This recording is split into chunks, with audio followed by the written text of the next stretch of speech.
que é biodiversidade?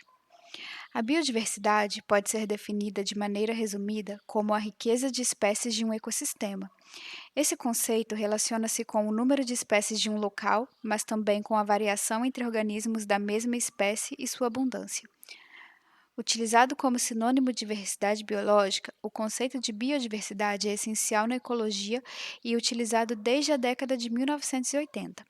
Atualmente, ouvimos falar muito da biodiversidade, principalmente da sua perda. Com o aumento das cidades e da atividade humana, muitos ambientes são destruídos e as mudanças climáticas tornam-se uma realidade cada vez mais inevitável. Com isso, temos uma redução da biodiversidade que desencadeia prejuízo para o meio ambiente e até mesmo para a economia.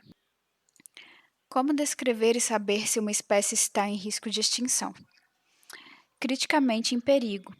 Se o risco de extinção for igual ou superior que 50% nos próximos 10 anos ou nas 3 próximas gerações, o que durar mais.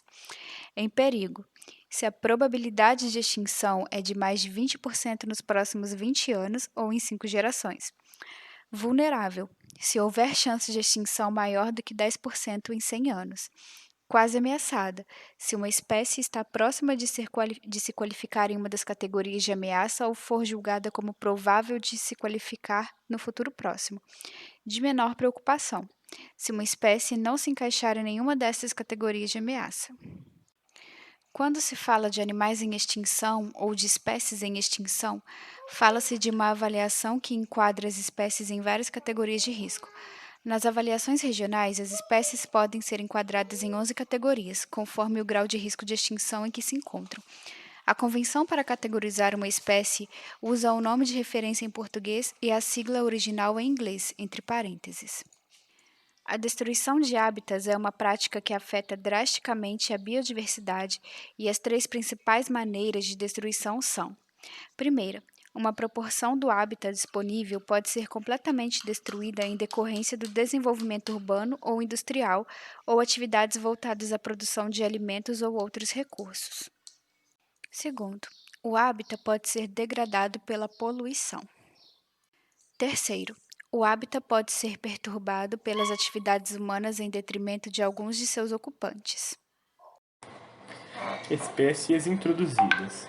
Invasões de espécies em novas áreas podem ocorrer naturalmente. Contudo, as atividades humanas aumentaram enormemente a ocorrência desse fenômeno. As introduções feitas pelos humanos podem ocorrer acidentalmente ou intencionalmente. No entanto, seria incorreto dizer que toda introdução de espécies em uma região leva inevitavelmente ao declínio da sua biodiversidade. O efeito prejudicial só ocorre quando espécies agressivas impõem um novo desafio para as espécies que evoluíram na ausência dessas espécies exóticas. Risco demográfico associados a populações pequenas. 3 tipos de incerteza ou variação que têm grande importância para o destino das pequenas populações podem ser identificados. Incerteza demográfica. Variações aleatórias no número de recém-nascidos do sexo masculino ou feminino, ou no número de indivíduos que morrem ou se reproduzem em um determinado ano. Incerteza ambiental. Mudanças imprevisíveis nos fatores ambientais, como desastres, ou alterações menores como variações na temperatura. Esses fatos também podem mudar o destino de uma população pequena. Incerteza espacial. Muitas espécies consistem de um conjunto de subpopulações que ocorrem em manchas de habitats, mais ou menos discretas, tendo-se em vista que as subpopulações provavelmente diferiam em relação à incerteza demográfica e os fragmentos que elas ocupam em termos de incerteza ambiental.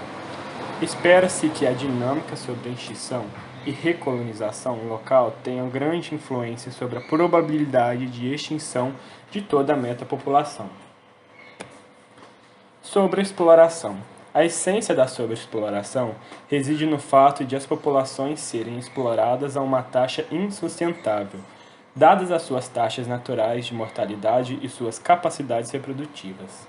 Ainda hoje, exploramos muitos animais de grande porte ou gigantes vulneráveis.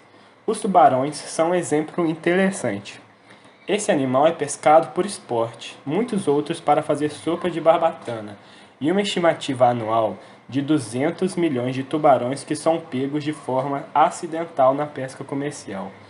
Os tubarões são um dos predadores mais importantes no ambiente marinho, e sua raridade forçada pelos humanos pode ter repercussões em larga escala.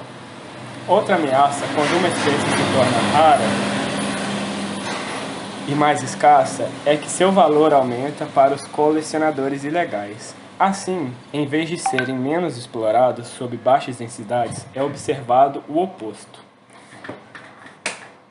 Então, vimos que a extinção pode ser provocada por uma ou várias causas, incluindo a sobreexploração, a perca de habitats e as introduções de espécies.